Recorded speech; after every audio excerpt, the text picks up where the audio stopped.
Thank you for considering becoming a coach for Fairport Odyssey of the Mind. Why should you coach? The biggest limiting factor for students participating in Odyssey of the Mind is the availability of coaches.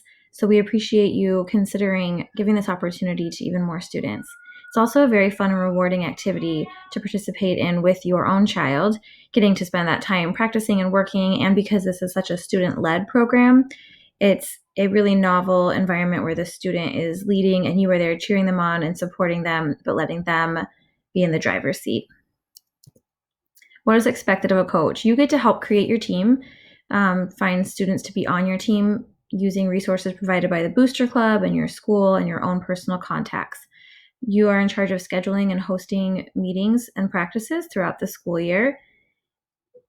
You are in charge of helping students understand the requirements of the problem, but there are coaches in the Booster Club available to help make sure you understand the problem as well.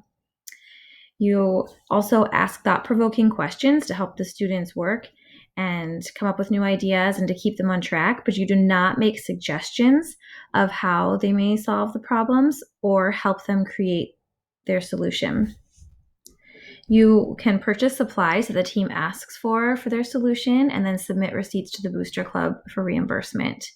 On competition days, you'll be there with the team, helping navigate them around the competition and escorting them to and from the different sites. And of course, it will be your responsibility to communicate with families to let them know when all these things are happening, what the expectations are, and get help from them as needed.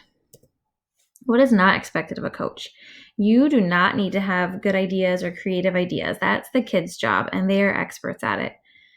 You do not need to do it on your own. We have lots of resources in our district and town to help you, and you also have parents on the team that you can ask for help from, especially when you're creating your team. Keep that in mind and let parents know the expectation if you want them to bring snacks or help pick up supplies or help you run practices. You do not need to pay for supplies out of pocket. You are given a team budget to use for supplies. Just be aware of what that budget is so you don't go over, and submit receipts for reimbursement by the deadlines. You do not need to know how to build things or be artistic or write scripts or the other skills required to complete the solution. If your students would like to know how to do something that you do not know how to do, you can just help find experts and other parents or other adults who could come teach students those new skills. If you have any questions about becoming a coach, reach out to Fairport Odyssey of the Mind via their website, and we can help you on the next step. Thank you.